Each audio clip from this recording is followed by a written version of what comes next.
Remembering this morning, James Lovell, who, of course, one of the great, as Peter Baker said, one of the great explorers in the history of humankind. He, of course, Astronaut Jim Lovell, best known for his courageous leadership as the commander of the Apollo 13 mission, has passed away at 97. A decorated U.S. Navy pilot, his distinguished career also included being part of the first crewed mission to orbit the moon on Apollo 8. His calm and resourceful actions during the Apollo 13 crisis turned a potential disaster into a triumphant, safe return for his crew. The news of his death was discussed on Morning Joe, along with a separate segment on recent research funding cuts by HHS Secretary Robert F. Kennedy Jr. A time when the United States of America was pushing out against the boundaries not only of space exploration, but science, technology, medicine, daring to go places that no one in the history of humankind had ever dared to go before. And it was America, as John Meacham would say in his new book, an America with open arms and not closed fists. And we still, aren't we? We're still standing on the shoulders of those giants who started pushing the exploration of science and physics and technology. And that's why we live in the world we live in today, because we did open our arms. We did look to the future instead of closing up, clenching our fists, and going in retreat like we seem to be doing these days.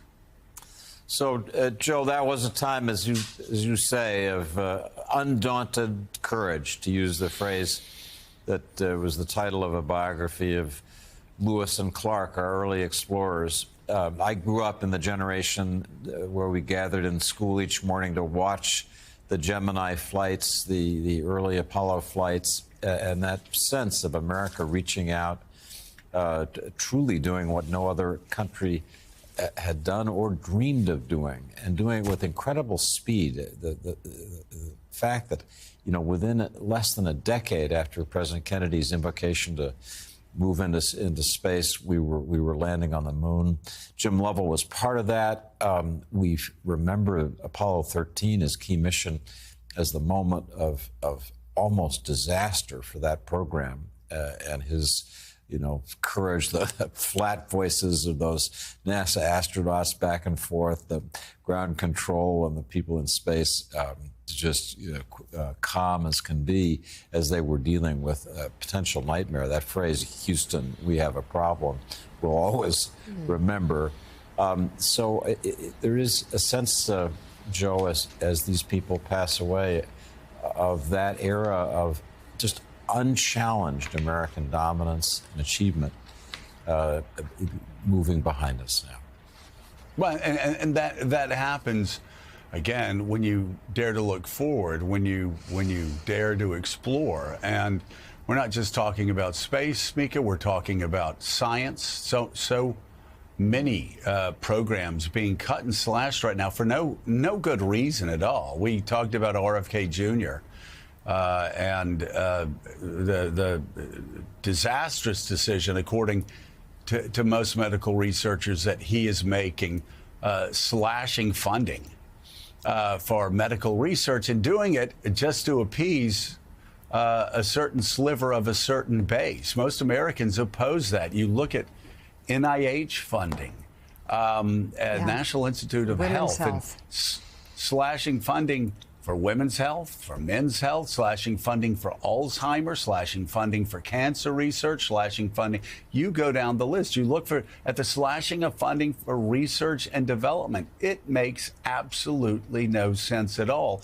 And again, we will become a poorer country because of this, unless we have a Republican Congress that will actually work in a bipartisan way with Democrats to restore funding to the National Institutes of Health, that will restore funding to critical research and development programs and studying on our best college campuses, not just our best college campuses, the best college campuses on the planet. Instead of going around trying to figure out how to punish the best R&D institutions on the globe, I don't know. Why don't you figure out a way to forge partnerships with them?